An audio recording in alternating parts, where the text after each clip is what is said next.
Good evening, ladies and gentlemen, and welcome to today's edition of HR Mentorship Learning Series.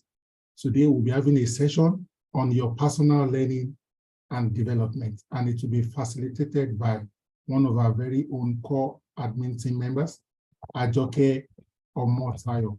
I'll just read about her so that we can get a little better acquainted with her. Okay, thank you everyone for joining, and thank you for your commitment to continuous development.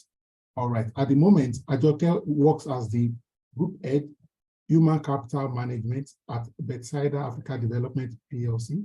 Prior to now, she was the Group Head of Human Resources, also with J3 Holdings, and previously she worked with JSK Etiquette Consortium, where she held the portfolio of Head HR, Operations, and Business Strategy. She has also worked in other roles that are not directly HR, like commercial, corporate services, and business. She has a very robust experience, and she is committed to personal learning and development. She is certified. She has SPHRI that I am 100% sure of, and she is always pursuing greater knowledge. Currently, she is a student at Rome Business School, where she's pursuing her master's in international human resource management. Okay, at this juncture, it will be my privilege and pleasure to yield control to her. Madam Ajoke Omotayo, you may please unmute and continue with your presentation, or start with your presentation. Thank you and welcome. Thank you, boss. Good evening, sir. Good evening, my colleagues. Good evening, my seniors. I hope you can hear me.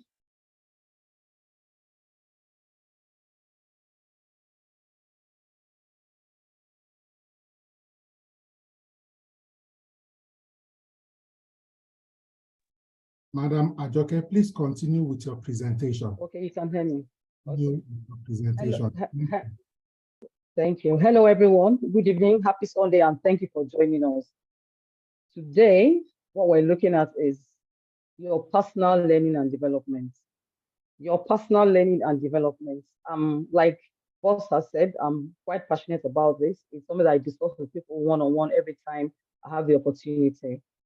I see that a lot of us in HR do a lot of driving people for performance management. We're driving them for trainings. We're driving them to do new things. But I think it's always important for us to also step back once in a while and look at ourselves and be sure that, hey, whatever standards I'm giving everybody else, am I measuring or am I even surpassing them? And that is why today my talk is plainly for HR professionals and every other professional on this call. We've done a lot of different topics on HR mentorship, thanks to our founder and thanks to everybody who has come in to join us and help us facilitate. Today, we're not going to look at employee welfare. We're not going to look at discipline. We're not going to look at performance management. We're going to be looking at ourselves. And everything I say to you now, I'm not standing as an expert. I'm standing as a HR professional who is also learning, who also needs to keep learning. So whatever I say to you now, I'm also speaking to myself. So I'm going to go to my first slide. Once again, it's my pleasure to facilitate this session. Thank you to everyone on this call. I hope you have a jotter.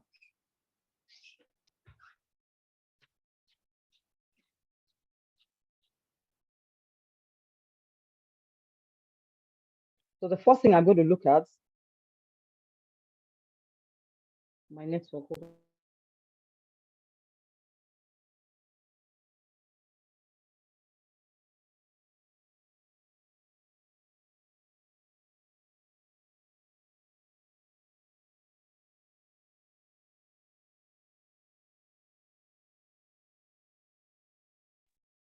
So if you don't mind, I think my network is fluctuating, so I might once in a while put off my video so that we can focus on what we actually came.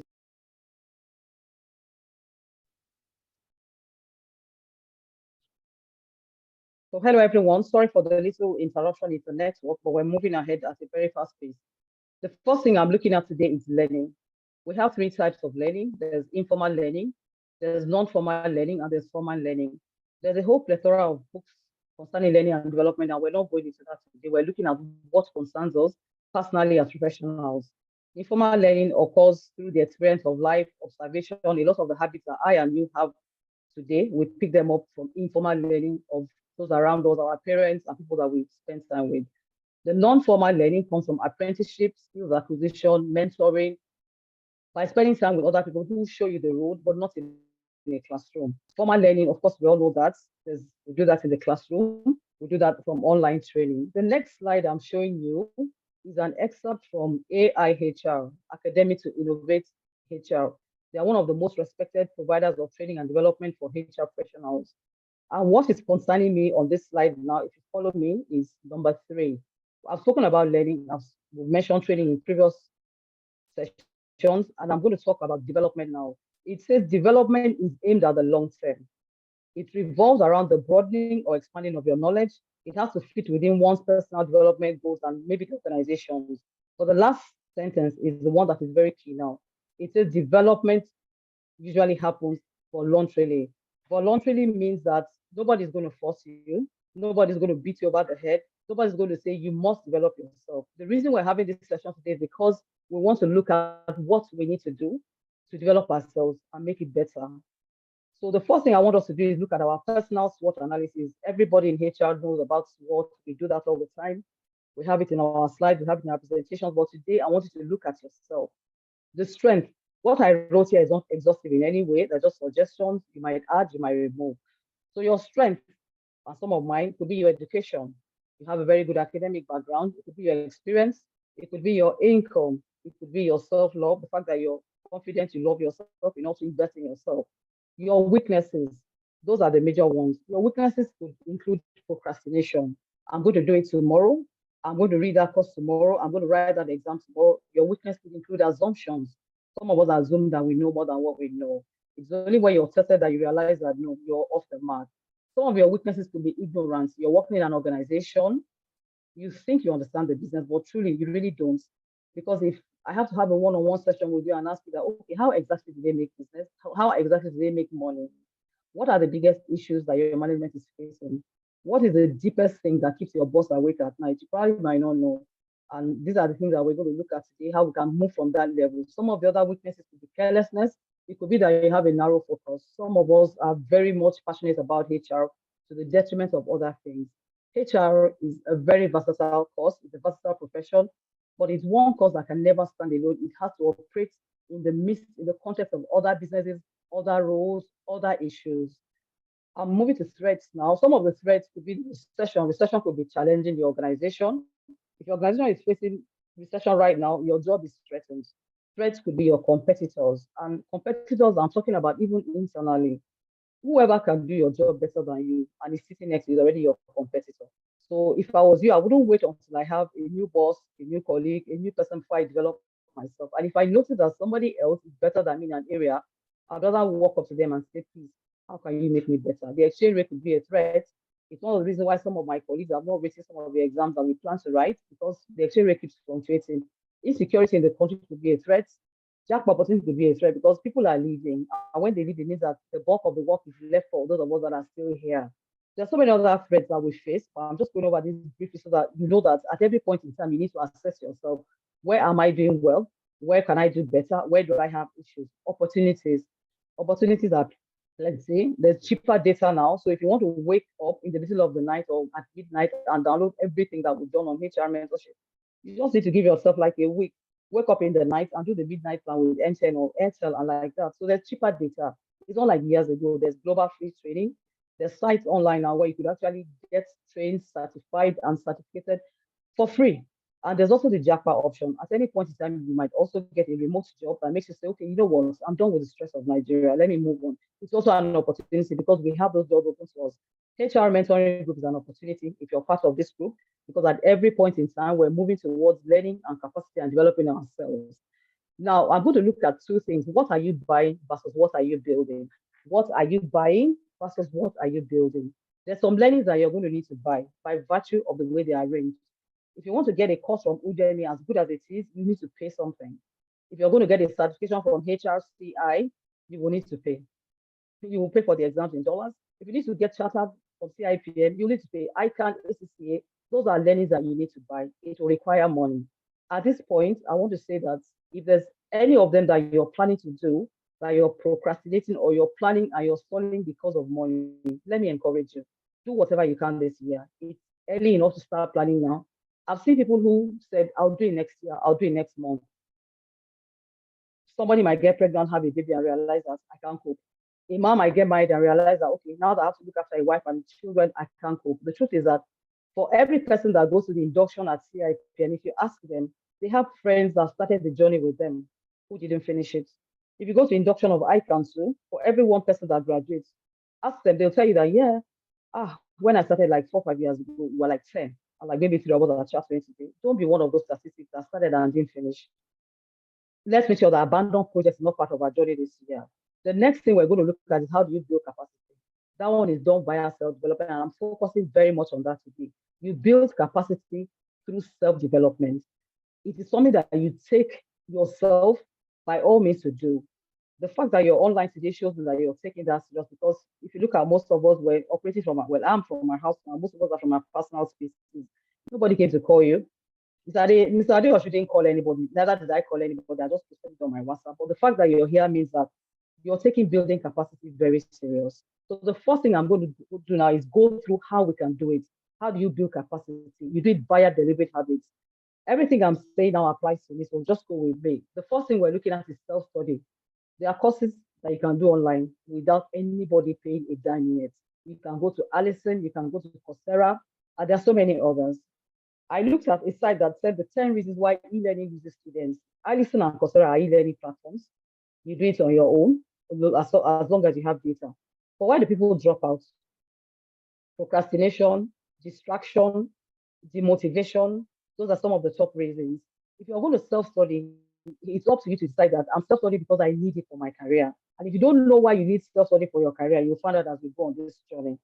So I'm moving to the next slide. Apart from self-study, what else can you study? Read books. The amount of books that Mr. Adeosh has shared on this platform, I don't expect that anybody will have a book free week. It's not possible. There's a book for you to read every week. Read books and browse relevant websites. When it comes to books, the knowledge of every HR person has to be very broad. You're going to read about psychology, you're going to read about management. As a matter of fact, if you came to HR because you don't like mathematics, there's also another aspect that you want to settle down with: finance for non-finance people. And then, of course, there are other books that cover other performance management. There's so many books available on HR and other related courses. So as you're listening to me now, if you don't pick a book that you're reading this year, I would advise you to join our book club. The HR mentorship has a book. It has a book platform. And what we do is we're reading, right now we're reading through a book. For every book that you want to read, if you're not keen on reading paper, please, there are audiobooks. And if you get an audiobook, all you need to do is plug it into your ears when you're moving, when you're in traffic, and you're listening. You're already on the book. So nobody has an excuse to have an empty space in their memory that, no, I've not read the book this year. I don't expect that to happen. There are other relevant sites. So many sites online now. There's hr.com. There's HR Zone. That's a website that every HR professional should actually be visiting. HR.com says network with almost 2 million HR professionals. And part of that, vacancies, learnings, all kinds of trainings. So if you're not on that, take note of that today. On YouTube, we have Oluyemi Adeosun. If you're not following that channel right now, I need you to do that now. What I do is that every week I go back to the videos that we have recorded. You could see that he was very passionate about the recordings. So the recordings are the most important thing for us, because you need to go back and look at what you've done. So what I do is I download one. So every week I go by it again. 2 days ago, I was listening to HM1, the ecosystem. What I'm learning to listen to now is the one he did about data analytics. So there's always something for you to read, always something for you to listen to. You can't afford to be idle. You cannot. The next thing I'll say is have a mentor. Everybody in HR talks about mentor. What is a mentor? We all know. But the truth is that one mentor will not cover everything your life needs. So know who is mentoring you and know what they're mentoring you for. If you need strength in Excel, for example, your mentor should be somebody in your office that is very good, that has the time, that during break time you can sit down with them. If you need mentoring in public speaking, then you talk to someone like Mr. Adeosun, who can face a crowd and talk to them for hours. So decide where you need mentoring and look for somebody who has gone ahead of you in that area and follow them. And be mindful of who is mentoring you. Results don't lie, so study the results. This slide says a mentor is not someone who walks ahead of you to show you how they did it. A mentor works alongside you to show you what you can do. And in getting a mentor, it means that you need to be open. You need to be open to discuss with people, let them know what you need, the areas where you are in need, and you must be open to network. We'll get to that very later. The next thing is reverse mentoring. This is for people who are in my age bracket downwards. It's more peculiar among people who are older in the workplace to have issues with certain digital devices. What I do in my organization is I pair people. If I see that you're struggling with a particular device, a particular software, I'll just look for somebody who is very good and say, you know what, work with this person. And this is the next 1 or 2 weeks. By the time you call each other and show each other, you know what you're doing. Reverse mentoring is when a more junior employee mentors someone more senior than them.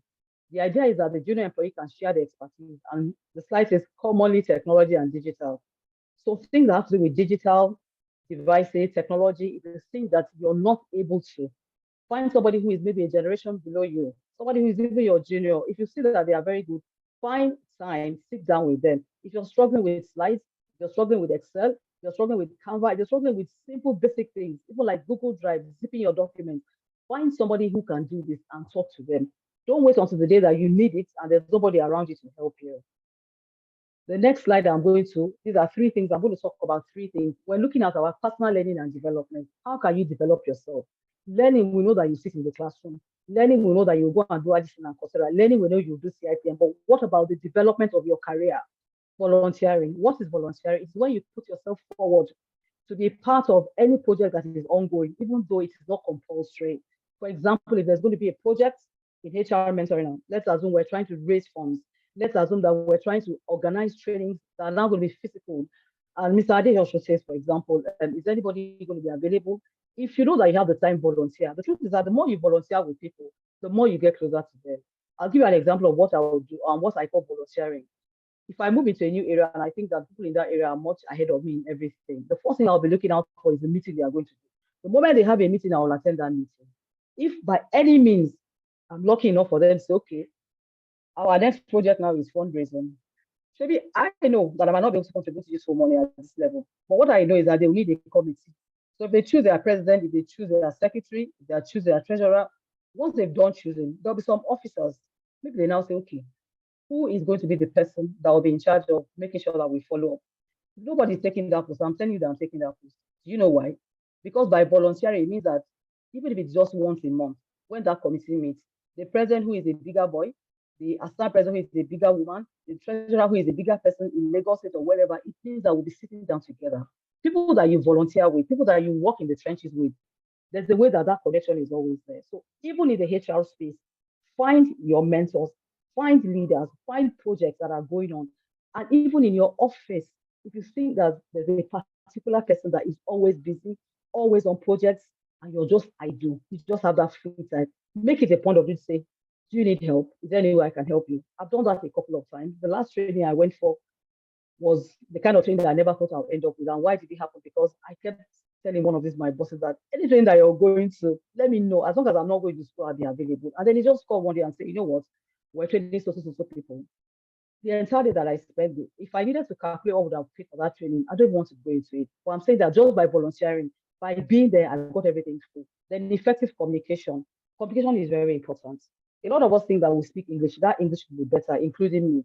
When you're reading, develop yourself. If you see a word that you don't know, don't jump it, don't skip it, check it on Google. And Google is good now. When you check a word, it also gives the pronunciation. I struggled with a word for years, exacerbation, exacerbate. Eventually, you know what I'll do? Deliberately, I'll use it. Deliberately, I'll say, make that point, make that a point of duty to keep on practicing. Adjust your vocabulary. Go online and check business writing. If you check business writing courses and you do it today, what you wrote last year, if you look at it in March, you'll see the difference and you'll see the corrections that you've done to yourself. Effective communication also has to do with the way you talk, the way you present issues, the way you communicate with people, your body language. That's a whole course on its own, but I'm just saying that develop yourself in the area of communication.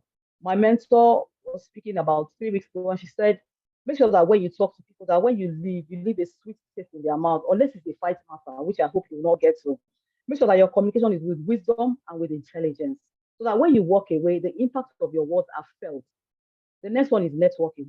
Networking is very important to me, and it's part of your development.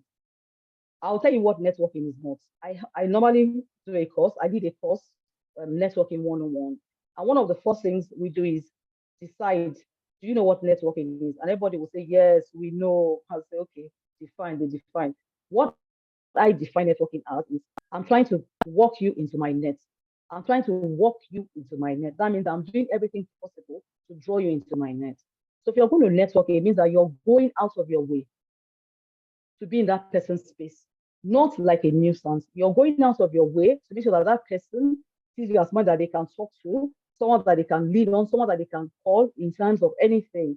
So if you're going to network, please, I'm going to tell you three things that networking is not. Networking is not Happy New Month. It is not a networking thing. Happy New Year is not networking. Happy birthday self is not networking. I'll use myself as an example. My birthday is Christmas Day. So it means that everywhere I've worked in the past how many years now, everybody knows that my birthday is Christmas Day. So even if I've left those colleagues like maybe 10, 7 years ago, on Christmas Day, by virtue of the fact that very few people know people who were born on Christmas Day, they will remember automatically. So it means that on Christmas Day, I mean, the messages are just, a lot of times I usually have to decide, okay, it's either I'm going to reply one-on-one or I'll just wait. And then tomorrow, Boxing Day, I'll spend it replying. So if somebody is trying to network me and sends a happy birthday, it will get lost in that message. If I'm trying to network with Mr. Adeosun and I only send Happy New Month every month, do you know how many Happy New Month Mr. Adeosun gets? He's lecturing, I mean, he's teaching those that are going to do CIPM, he's lecturing those that are taking HRCI courses, he's on HR mentorship. So networking means you go out of your way deliberately.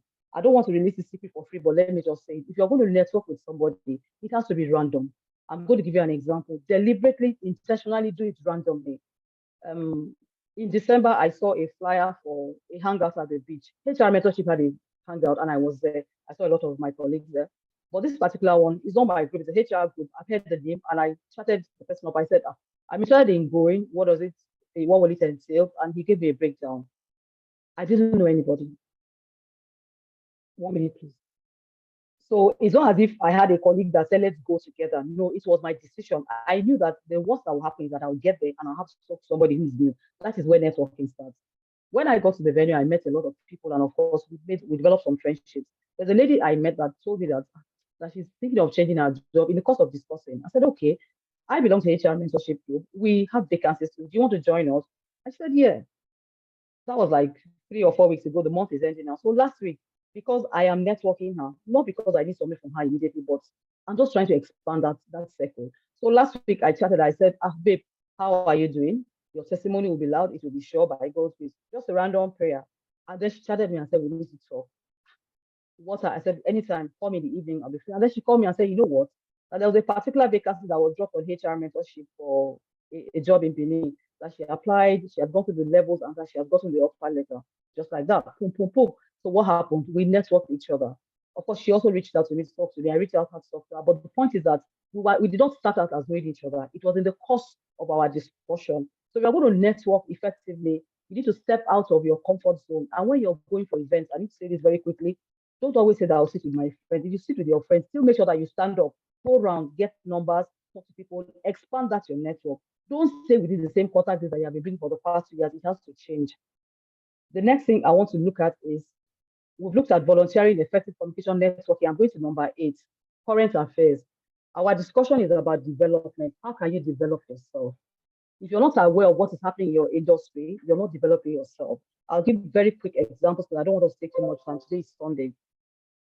CIPM held the awards towards the end of last year. I'm aware that the HR Best Practice Sectoral Awards went to Mukafo. My friend works there. What did they do differently? Why did they win? If you don't know why they won, if you don't know what they did differently, it means that you probably are not interested in doing anything different in your organization. So if you knew why they won, then it means that you can begin to look at yourself and begin to mirror yourself and develop yourself along those lines. I also was present at the NECA Awards. Thank God we had the DJ of NECA online last week. We spoke about the NECA Awards. Now, the NECA Awards for the Employer of the Year Award had 3 nominees, final nominees. They had NTN, they had British American Tobacco, VAT, and they had TGI Group.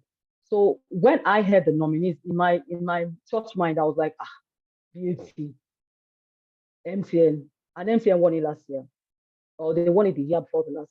Sorry, when they were going to call the awards, the award went to TGI. Now, TGI is an awesome place. One of our co-admins, my friend and my colleague Deborah, works there. She did a session with us recently. She works in TGI.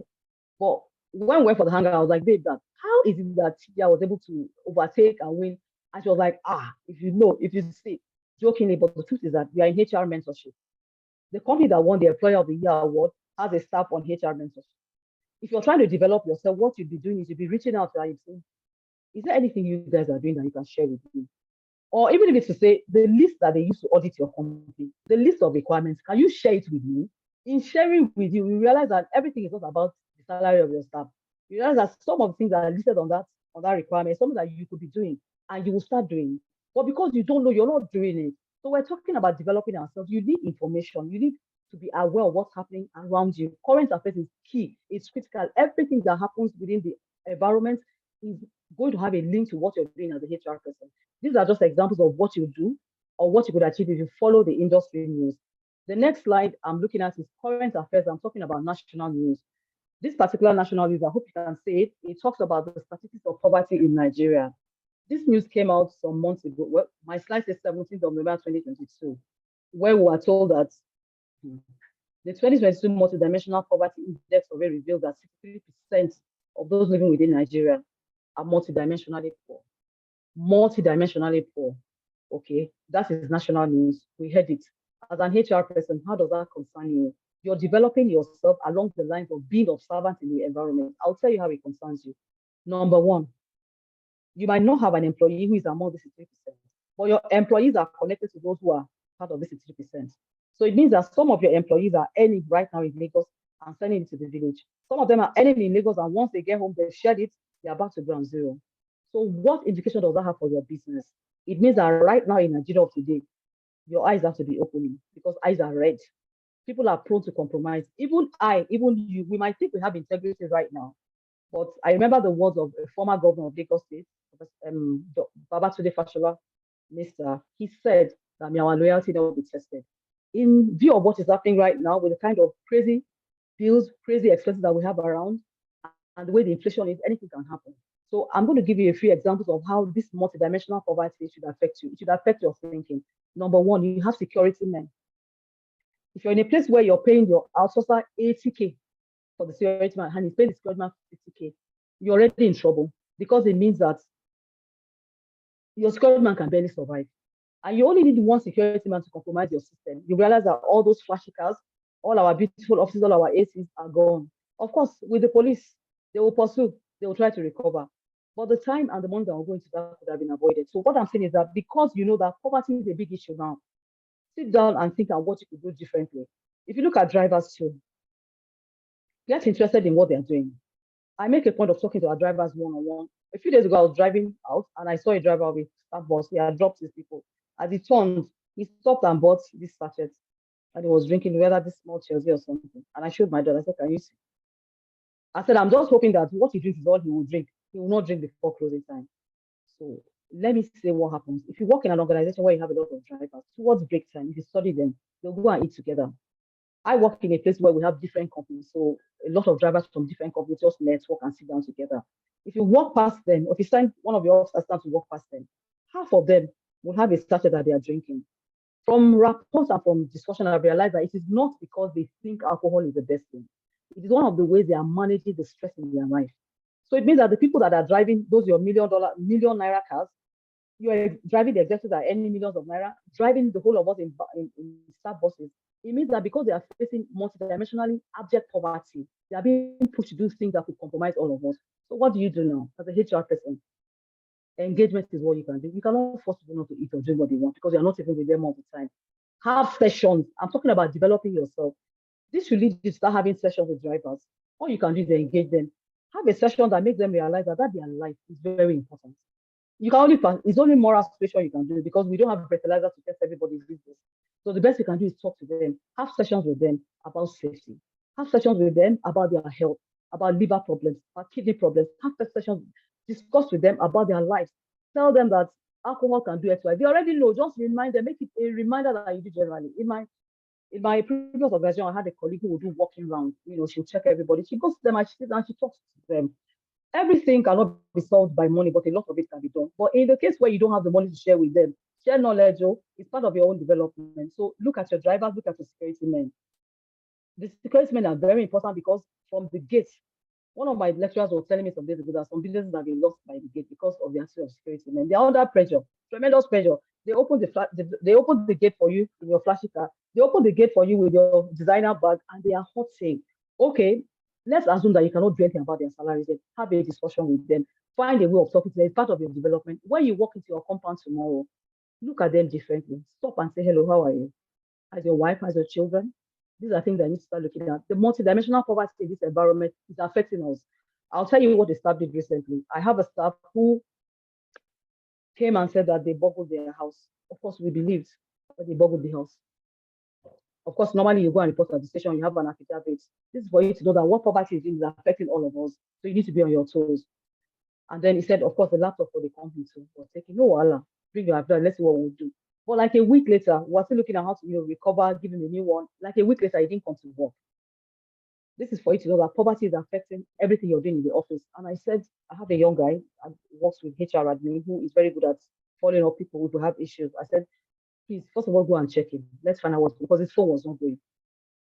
The next of kin that he put in the phone was not going. So I said, go and check him. I didn't want to call the guarantors and alarm them. So he went to the house, and when he got there, the young man called and said, HR, of course, we all know that once you're HR, that's everybody calling HR, or sometimes they'll say GHR. I'm like, yeah, what do you mean? I said, but boy, it's like for vacation, on the phone. I'm like, vacation, I don't understand. What are you saying? He was like, he's not around you. It's like they are picking him up. Who said that? How do you know? He said, well, his wife is there. I said, let me talk to the wife. The wife was like, she will come back. I said, no, madam, you want to come back? Is it because you can't stop where you are? If that is the case, I'll call you back in 10 minutes. And then she stepped out. And then I called her. And she explained that apparently he borrowed money. She claimed that she wasn't aware. That apparently he had borrowed money from all these apps, from one of these credit companies. And that they came to the house to pick him and said that even the laptop that he dropped with them, that the money he has borrowed is more than that laptop because interest has mounted on it. Laptop, okay.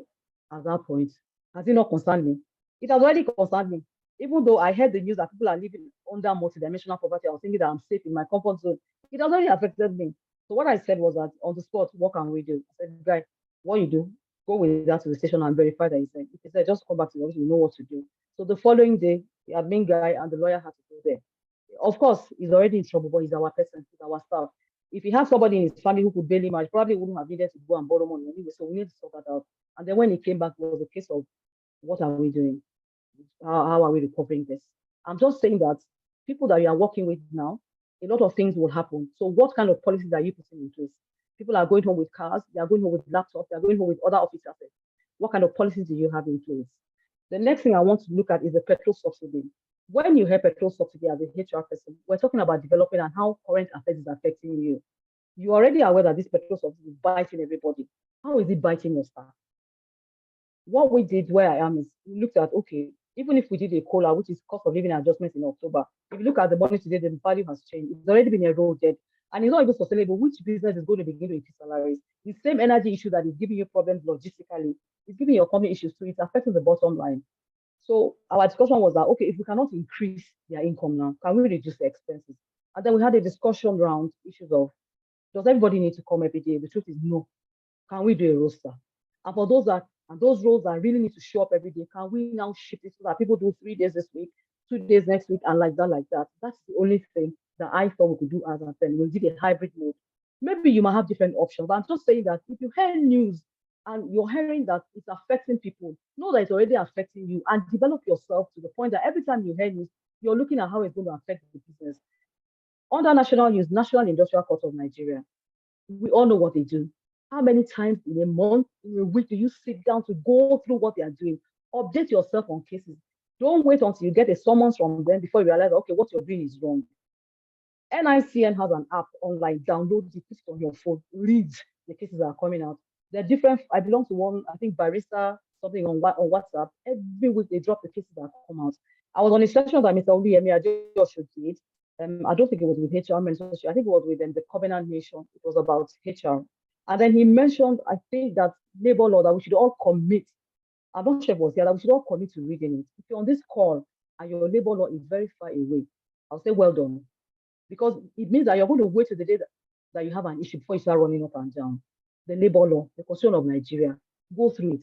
Have an idea what it says. Don't wait until today your boss will put you on speaker and call you in the midst of people. If he calls you and you don't know, you'll say, just give me a few minutes and read. But you can quickly come to HR mentorship, drop it there and get answer. But the truth is that it's better for you to know. It's better for you to update yourself, know what is happening in your field. Current affairs, there's so many other things that are happening in the system that are affecting us. Just be aware. Know that current affairs is part of your development as a HR person. Mental health. I was on a session, I think a radio program 2 or 3 days ago, was last week, very early. And the doctor that they invited, a very erudite doctor from the psychiatric hospital, Yaba, she said that she had a case recently where somebody walked in and wanted to see the doctor. And after discussing, they found out that this person has suffered from psychosis for 20 years. And that was the very first time he was coming in to see a doctor. Hold that. Let's look at my slide. The slide says mental and substance use disorder is common globally. And it says around 1 in 7 people have one or more mental or substance use disorder. 1 in 7 people. That's a lot. Because if you have 1 in every 7 people, when you have 70 people, how many people do you have? And if you're managing 700 staff, what's the preponderance?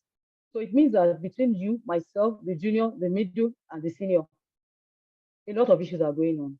Well, thank God for the new health bill on mental health. It means that people will now get more help. They will not stigmatize it like before. But I'm just saying that people have mental issues.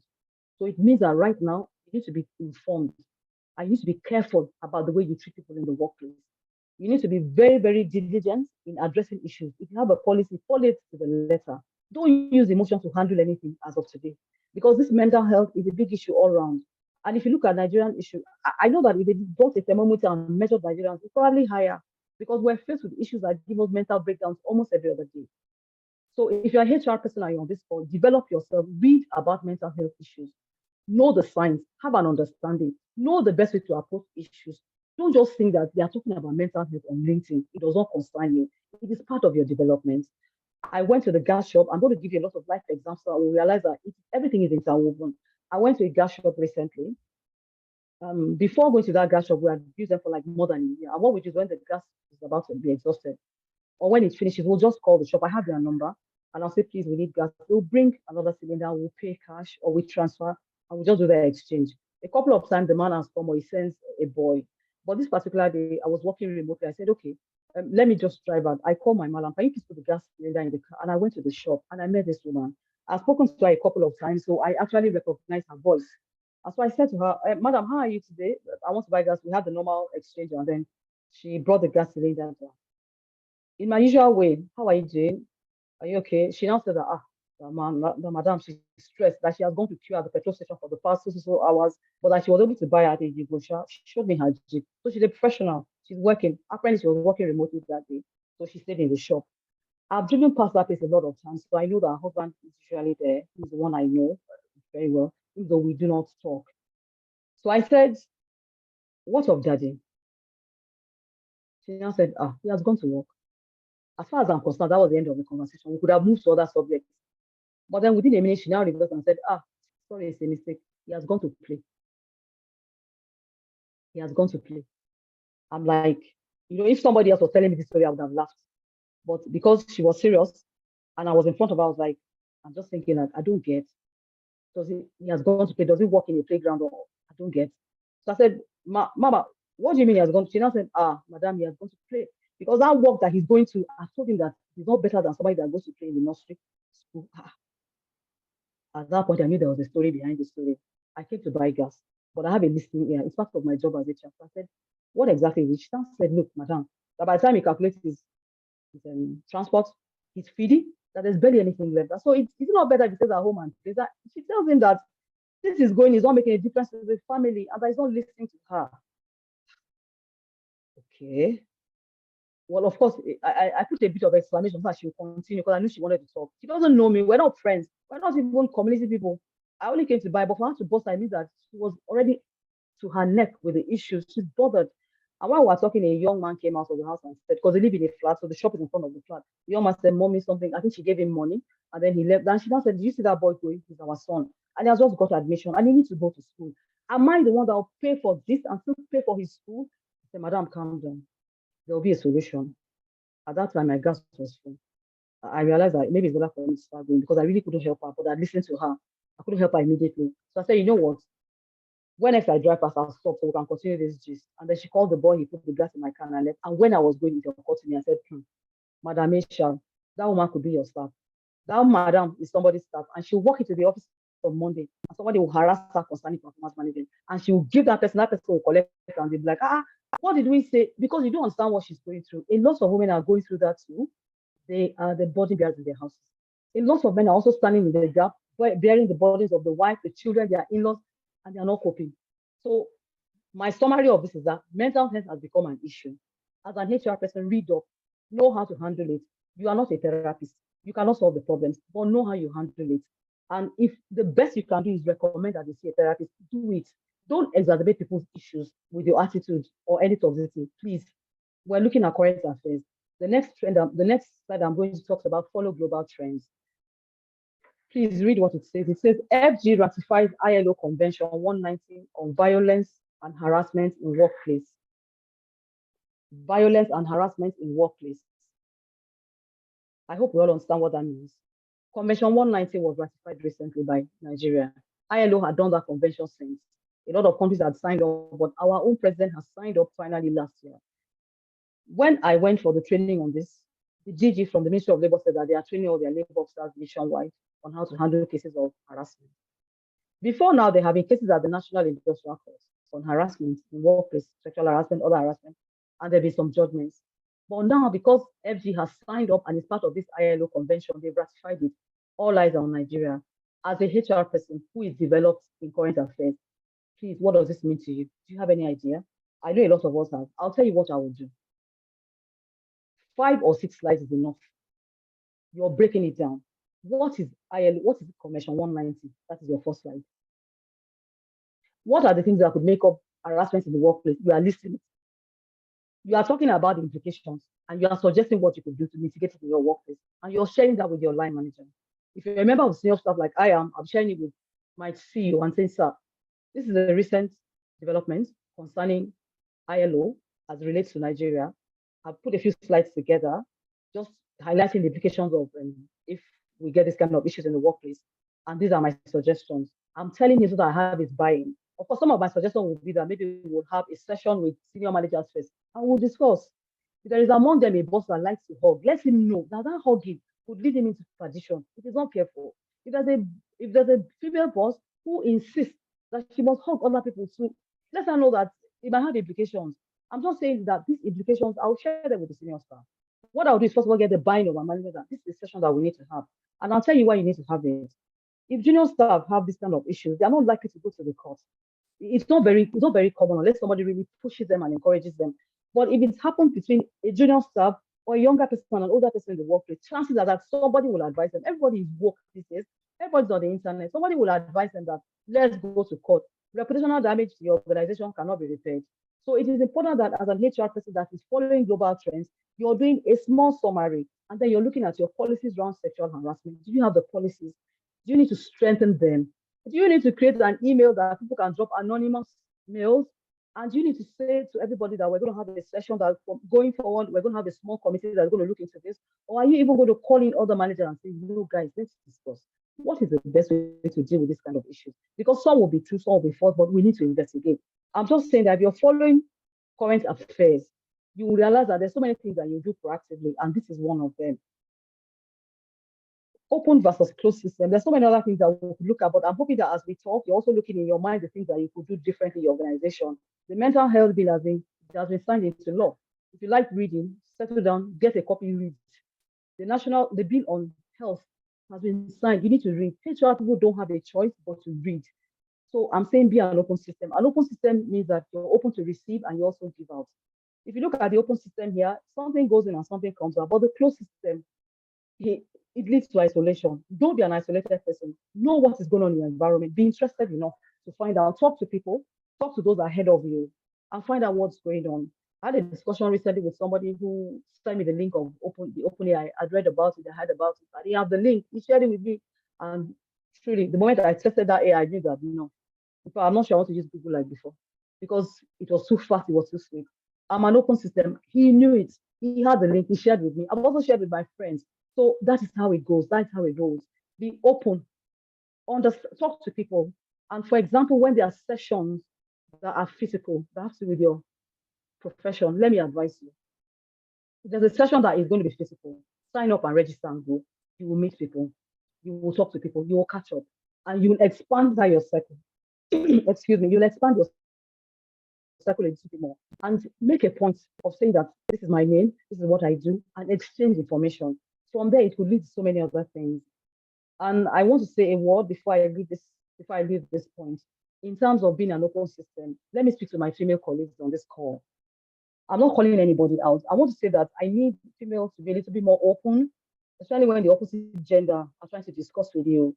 I've realized that with the kind of problems and issues that we have in this environment, a lot of the men are not even thinking of dating right now. A lot of them, because they have bigger issues that they are carrying.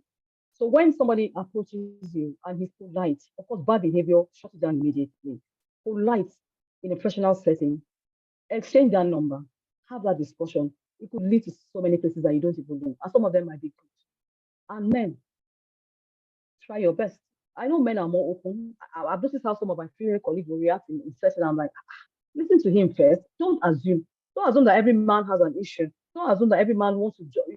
People have different issues that they're thinking about. So be open. Be willing to listen. Be willing to understand. Be willing to give somebody the chance. Okay, say, let me call you and send you a message, and then we'll take it from there. You're free to block at the end of the day. You're free to shut down a question that does not adding value to you. But be open to actually start.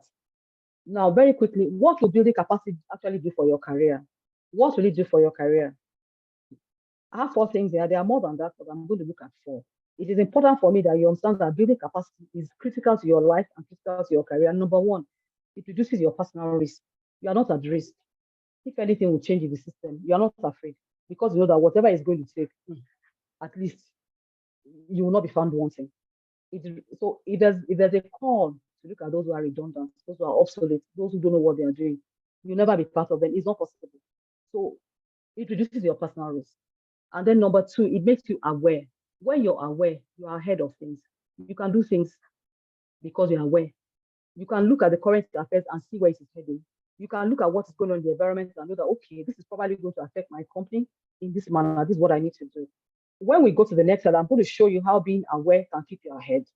But I need to go over what it will do for you so that those of us on the call will realize that it is very important. Number 3, when you are building capacity, it makes you proactive. You can make proactive changes and it reduces firefighting mode. I'm going to quickly ask on this call. If you show a child the picture, if you show a primary 3, 4, 5 person the picture of a Nigerian police officer, I'm very sure they will know he's a police officer. If you show them the picture of a soldier, they will know he's a soldier. If you show them the picture of a naval officer, they will know he's a naval officer.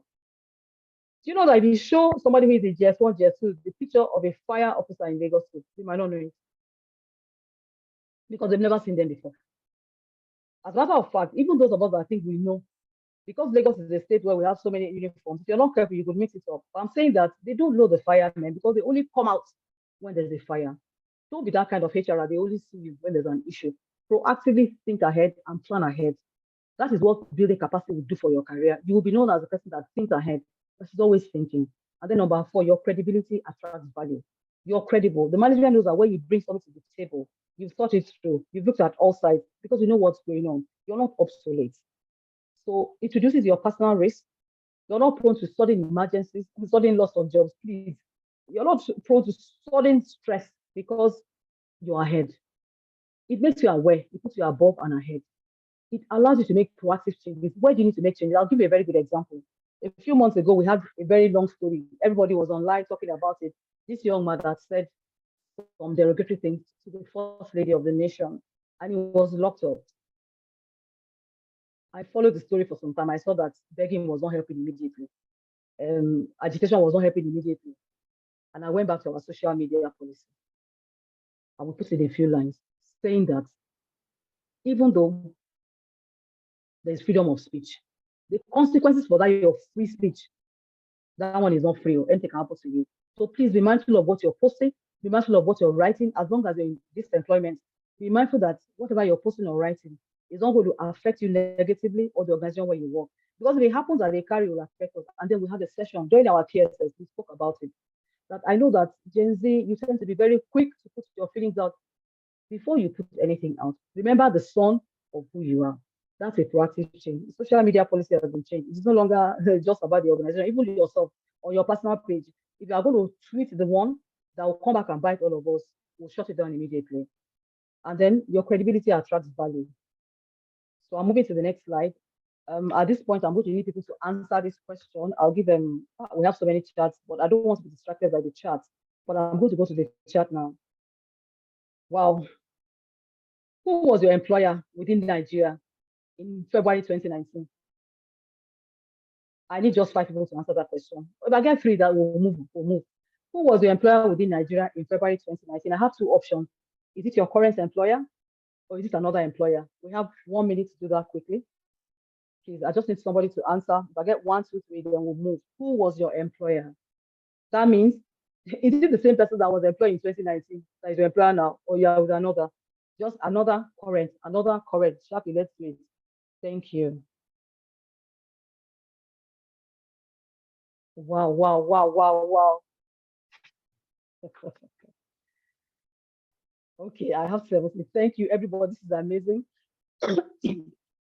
Sorry about that. Another current, another. Okay, if I'm going to take a start of this, a lot of us are HR people.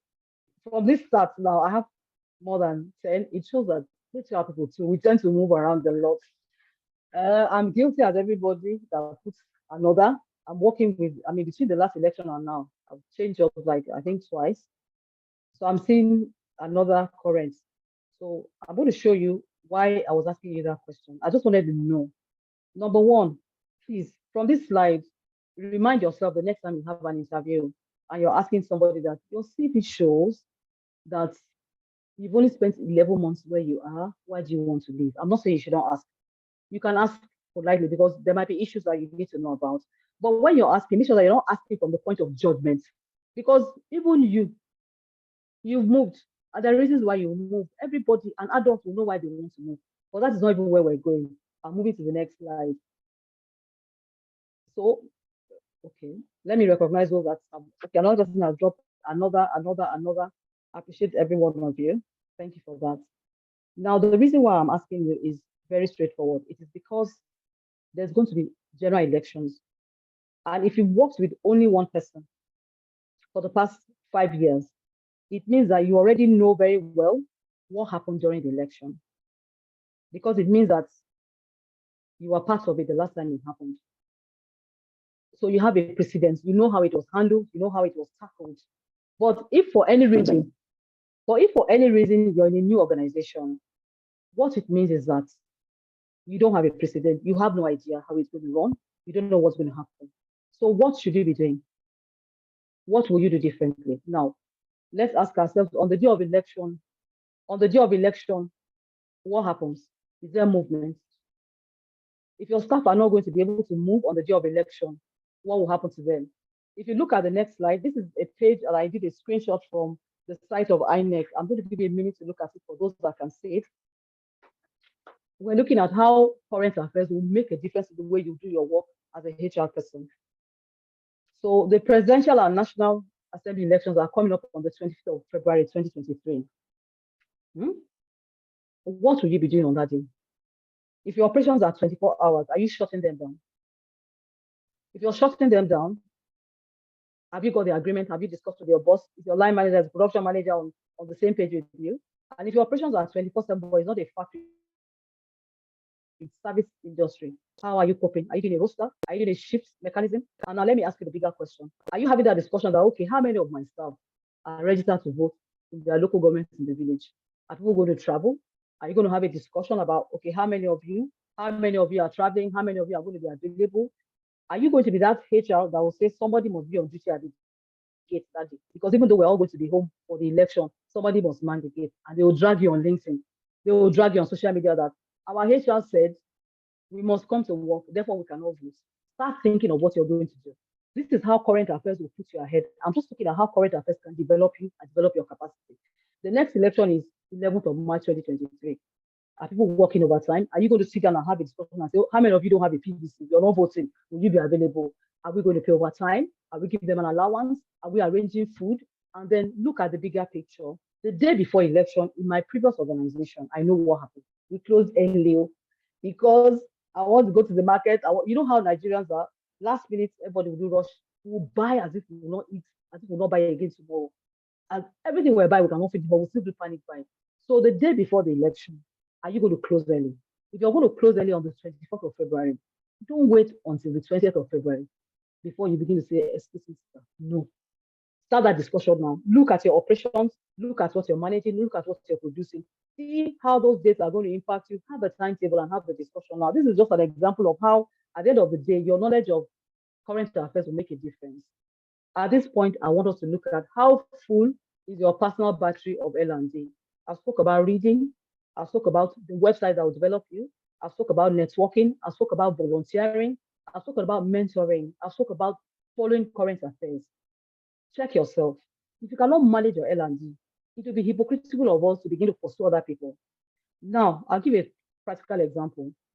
The head of customer service comes to you and is insisting that a particular person must get a query, a particular person must be sanctioned because they didn't do X, Y, Z, and you jump on it. Have you done customer service before? Have you gone online to even look at Coursera and see a small module, a very short module on customer service? I even run to go and see what it entails. Those are the things that you need to do. For you to understand others, you need to understand what they are doing. Put yourself in their shoes. And there's one luxury that you don't have. HR doesn't have the luxury of ignorance. The truth is that other courses will read what pertains to them. You have to read what pertains to everybody. I went to the office of a HMO executive like 2 weeks ago. We had a meeting, and while I was discussing it, I saw that what she was reading was the new NHIA bill. She was reading an article that said, what are the implications? This is a HMO boss. It is her business. She has been in it for years. But she still bought that magazine. She's still cracking the article to understand what it's about. Let me understand this. If the owner of the HMO is taking time to read the implications, what about the HR in that industry? And now, be aware that there are new regulations. The new labor law will come, you need to read it. There will be adjustments to PENCOM, you need to read it. There will be adjustments to health, you need to read it. There will be adjustments to everything under the sun, you need to read it. So if you cannot even read, I'm not sure you can succeed in this career. You need to be open, you need to be ready. So how full is your personal battery of L&D? That answer is for us personally, because looking at the batteries, I know the one that fits me. I've studied that I'm talking to myself the way I'm talking to you, but I don't want us to take too much time. Now look at this picture very quickly. This TV is 160K. According to Jimmy, 160K. I love this TV. I'd love to buy it today if I could afford it, but I cannot afford it. So I'm going to go home and strategize and see what I can do because I don't have a TV and I really need a TV. On my way home, or when I get home, if somebody hits me up and says, JK, I have this TV and sends the pictures to me, that this TV is just 7K. Are you interested? Do you know what my answer will be? I don't have a TV. This TV is colored. It will show and even has a remote. And they are giving it to me at 7,000. I will not collect it. This kind of TV cannot sit in my sitting room. This kind of TV cannot be seen in my house. It's old. So what that means is that even though I cannot afford a new one, I will still not pick this one because I think it's obsolete. Flip it and look at yourself in your career. As you are today, there's a reason why the salary that you're looking for, you've not gotten it. There's a reason why the level that you think you should be on, you've not gotten to it. It has to do with this kind of things. Nobody's going to put extra money on something that is seen as obsolete. People will want to see the value. The salary that you want, the level that they all exist. But your value, your learning and development, your capacity has to be built to a level where you cannot command those figures. So as you're leaving this course today, I want you to realize that there's so much that you still need to do, and there's so much you can do. No matter how much you do, there's more to be done. Our boss online is still studying. So there's nothing stopping me or you from adding to our knowledge.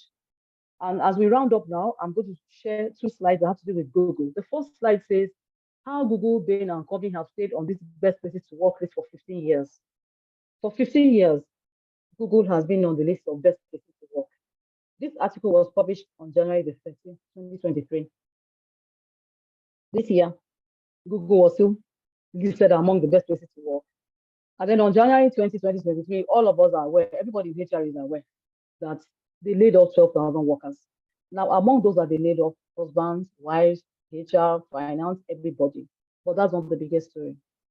Google has been touted as one of the best places to work for years. And then suddenly, because of the business decision, they let people go without warning.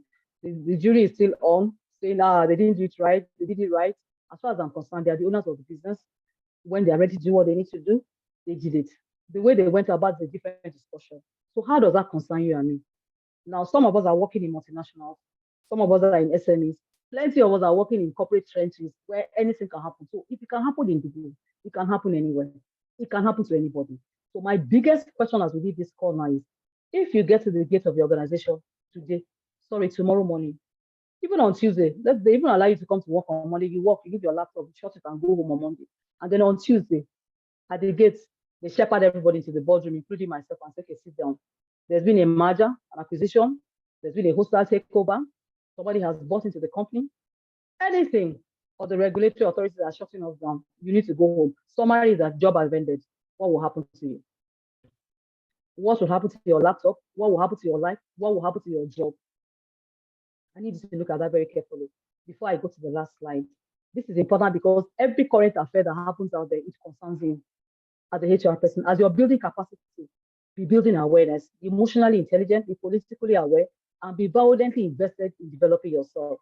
So if this happens to any of us, there are three things I want you to notice very quickly before I round up.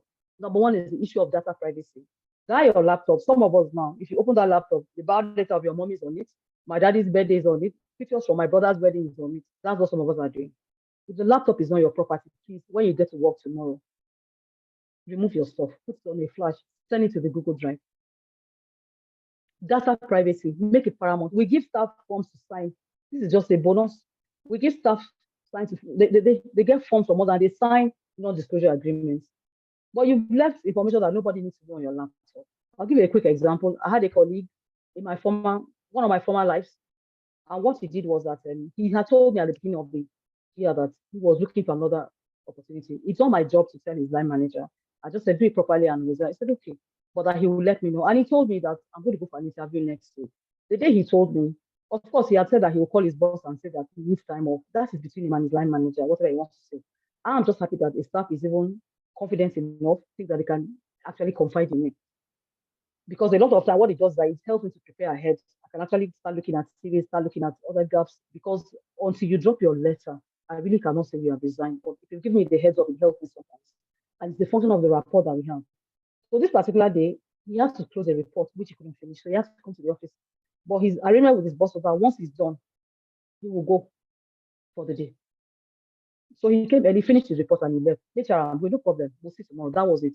And then like 3 hours later, his line manager called me and said, please come and see something. Apparently, he needed a document. He went to pick the guy's laptop. And as God will have it, the guy had put his CV and left it open on the laptop. He just shut the laptop. He didn't even close it. He didn't save it. He didn't remove it.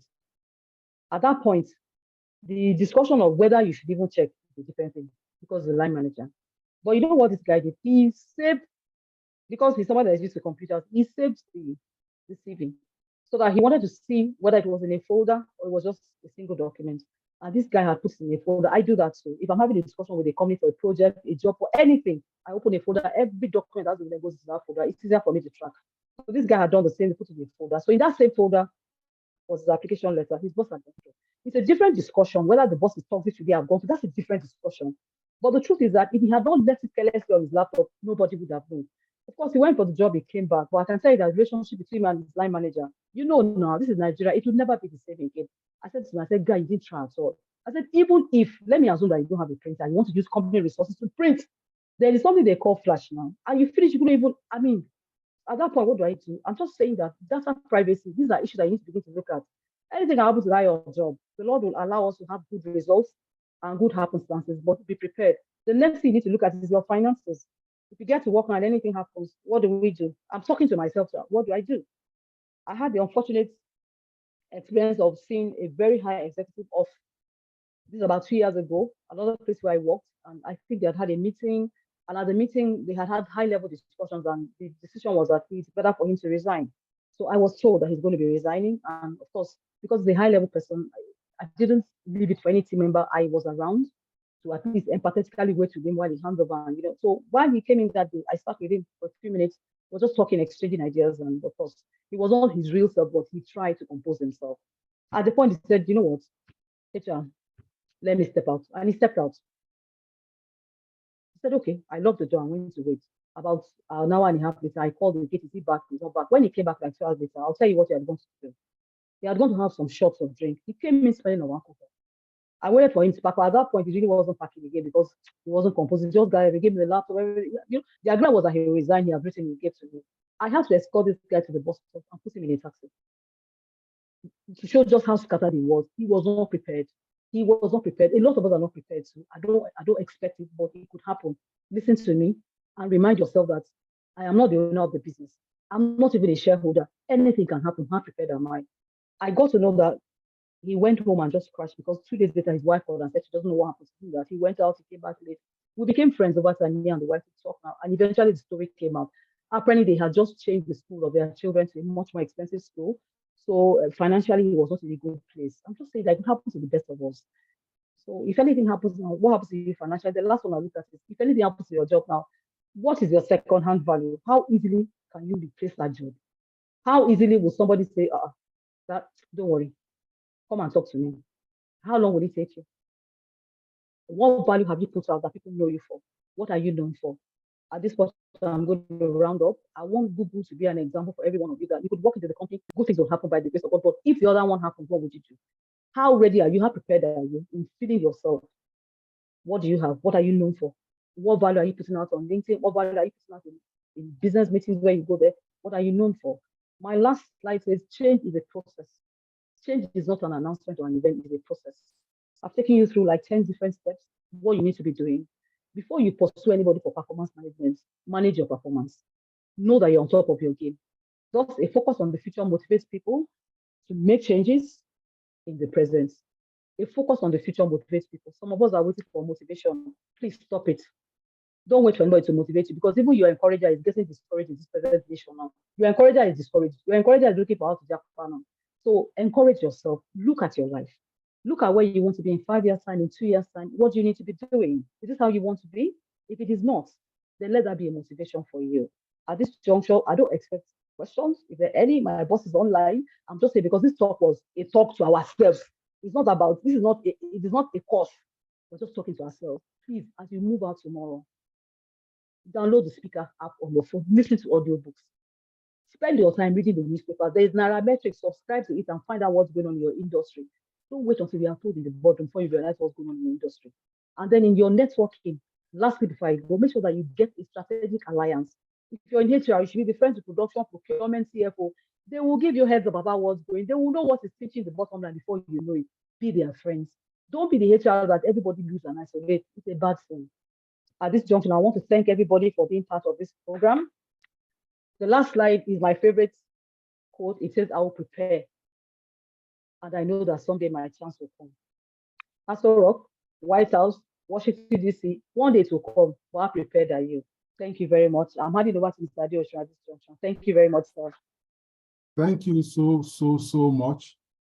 This is indeed an eye-opener, very engaging, very lively, very instructive. We got way more than we bargained for. Thank you so much for sharing from your heart. Thank you so much for sharing from your wealth of knowledge. I don't know if anybody would like to ask any question or anyone would like to make one or two comments. We can take that in the next few minutes so that we can go prepare for work for tomorrow. Thank you, sir. If you'd like to ask a question or make a comment, share a comment, give a comment. If you raise your hand in the next 30 seconds, be able to take it. Many people are commenting you in the chat box. Thank you, everyone.